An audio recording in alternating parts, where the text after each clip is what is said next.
Assalamualaikum warahmatullahi wabarakatuh. Terima kasih karena kalian sudah klik video ini. Selamat datang di channel Mari Berhitung bersama saya, Mama Maulana.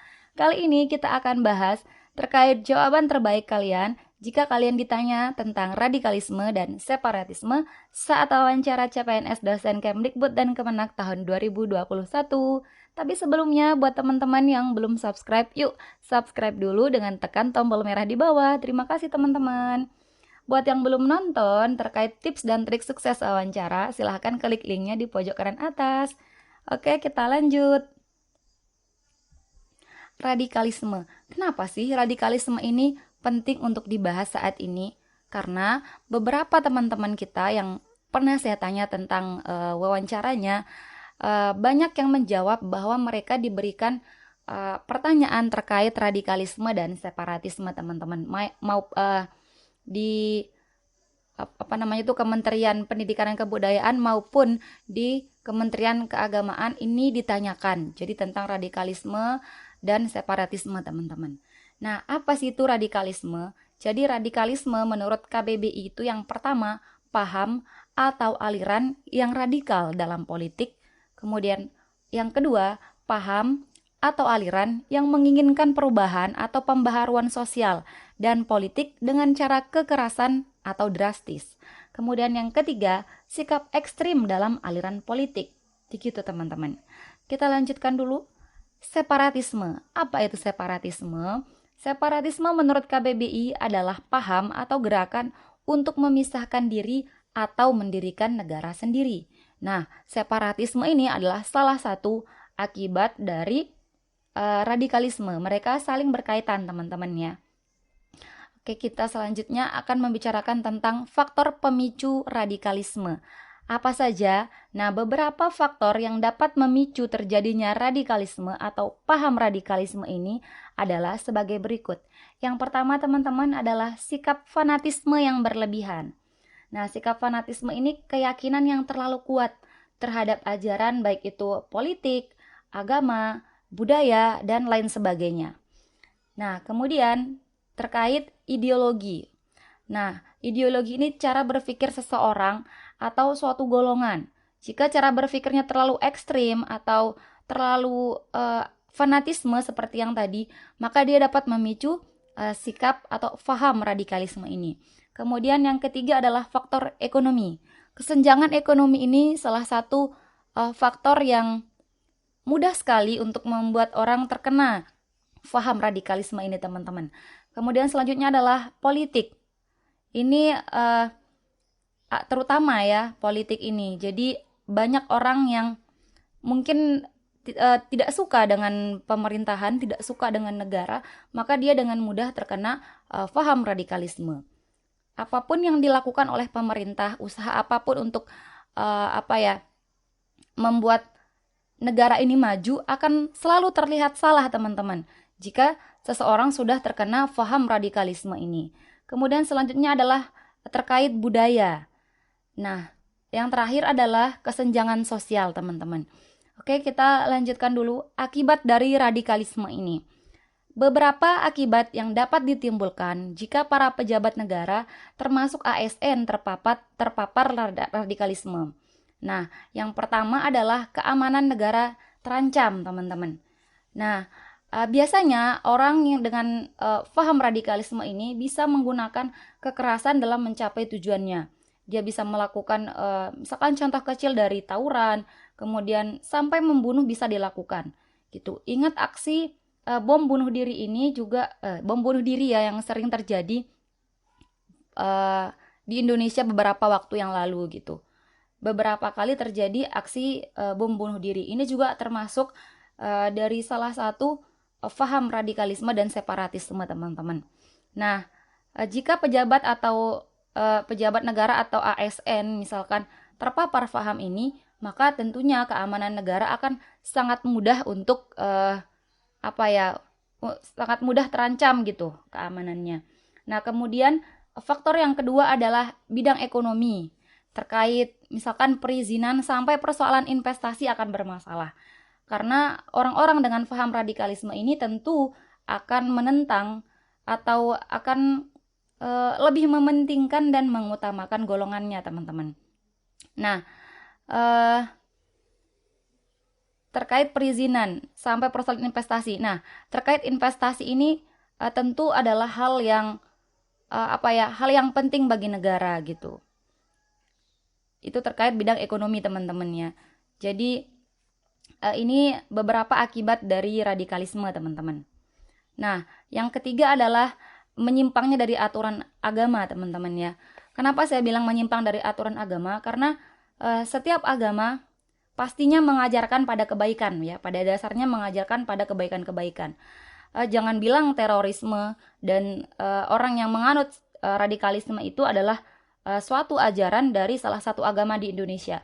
Saya tidak setuju, teman-teman ya. Karena misalkan saja ya, yang sering dikaitkan adalah agama Islam gitu.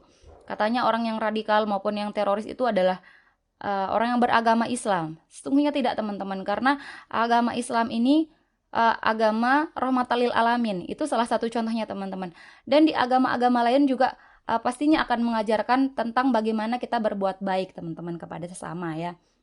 Nah, kenapa itu menjadi akibat dari radikalisme? Menurut saya adalah salah satunya adalah menyimpang dari aturan agama gitu, teman-teman. Oke, selanjutnya adalah tindakan pencegahan. Tindakan pemerintah bersama masyarakat untuk mencegah dan menghentikan paham radikalisme dan separatisme ini adalah sebagai berikut. Yang pertama adalah pendidikan kewarganegaraan dan sejarah berdirinya NKRI untuk sekolah. Jadi di sekolah diberikan pendidikan kewarganegaraan sejak dini dan juga terkait sejarah-sejarah pahlawan waktu dulu ya, saat saat memperjuangkan kemerdekaan negara gitu, Indonesia. Jadi ini perlu ditanamkan sejak dini kepada anak-anak sekolah gitu, supaya tidak terpapar paham radikalisme. Kemudian yang kedua adalah materi bela negara dan anti radikalisme untuk CPNS. Teman-teman ingat kan, saat SKD kita diberikan salah satu kisi-kisi atau materi pokok dari SKD, saat kita SKD adalah materi bela negara dan anti radikalisme. Karena ini penting, teman-teman. Jadi materi bela negara ini bisa mencegah paham radikalisme ini gitu, teman-teman ya. Oke, selanjutnya adalah hukum tegas bagi teroris dan penganut paham radikalisme. Contohnya misalkan teman-teman mungkin ingat kasus beberapa pahlawan yang dihukum mati karena terpengaruh oleh paham yang dibawa oleh Snaplit dulu ya. Dan di pasca kemerdekaan, teman-teman. Nah, beberapa pahlawan tersebut ingin mengubah negara menjadi negara komunis, teman-teman. Oleh karena itu, mereka sudah menjadi pengkhianat negara dan diberikan hukuman mati. Jadi, hukum tegas bagi teroris dan penganut paham radikal ini adalah salah satu cara dari pemerintah untuk menunjukkan ketegasannya dalam memberikan hukuman kepada orang-orang penganut paham radikalisme dan separatisme ini, teman-teman. Kemudian selanjutnya adalah melalui pemuka-pemuka agama dan pemuka-pemuka adat. Tentunya pemuka-pemuka agama dan pemuka adat ini lebih didengar di masyarakat kita gitu, teman-teman. Dan orang-orang di sekitar kita banyak yang mungkin tidak melihat berita di TV dan lain sebagainya, banyak terpapar komentar A, komentar B tentang suatu hal, maka pemuka-pemuka agama dan pemuka adat ini sangat penting perannya untuk memberikan pemahaman yang benar gitu kepada masyarakat. Gitu, teman-teman ya. Oke, selanjutnya adalah uraikan dengan kalimat teman-teman sendiri. Nah, yang tadi saya jelaskan itu adalah salah satu poin yang bisa teman-teman cabut untuk teman-teman uraikan dengan kalimat teman-teman sendiri nantinya jika teman-teman ditanya tentang radikalisme dan separatisme itu gitu. Radikalisme dan separatisme ini merupakan paham yang ditentang di banyak negara, teman-teman, termasuk di Indonesia. Kemudian radikalisme ini tidak sesuai dengan nilai-nilai Pancasila dan falsafah hidup bangsa. Aksi radikalisme melibatkan aksi kekerasan untuk mencapai tujuan. Radikalisme mengancam keamanan dan tumbuh kembang suatu negara. Radikalisme dapat dicegah sedini mungkin, teman-teman, melalui para pemuka agama, pemuka adat, pendidikan di sekolah, dan lain sebagainya, teman-teman ya. Nah, selanjutnya adalah tindakan nyata. Jadi gini, teman-teman, biasanya pewawancara setelah menanyakan pendapat teman-teman terkait radikalisme dan separatisme, teman-teman akan diberikan beberapa kasus nyata terkait radikalisme dan separatisme dalam kehidupan sehari-hari, teman-teman. Misalkan begini, ini saya pernah bahas sebelumnya pada pembahasan pada pembahasan 4 pertanyaan yang wajib kalian ketahui atau wajib kalian kuasai saat wawancara. Nah, di sana teman-teman silahkan teman-teman cek linknya di pojok kanan atas, nanti saya sematkan, atau di description box teman-teman ya. Nah, ini pernah saya singgung, jadi biasanya pewawancara akan memberikan beberapa kasus terkait radikalisme dan separatisme. Misalkan ada seseorang pendatang gitu, pendatang baru di lingkungan desa tempat tinggal kita, kemudian dia jarang berkumpul dan berbaur dengan masyarakat sekitar. Akan tetapi setiap malam selalu ada perkumpulan di rumahnya yang bersifat tertutup, teman-teman. Jadi itu salah satu hal yang mencurigakan mungkin ya. Nah, kasus-kasus seperti itu contohnya diberikan kepada teman-teman, kemudian ditanyakan pendapat teman-teman apa gitu terkait hal tersebut. Nah, bagaimana cara menjawabnya? Yang pertama, cermati kasusnya. Jika kasusnya masih isu gitu, kasus yang diberikan masih isu, belum pasti gitu. Misalkan kayak tadi itu kan masih isu, kita masih mengira-ngira apakah ini termasuk dari perkumpulan radikalisme atau tidak. Maka yang kita bisa lakukan adalah kita cari tahu dulu.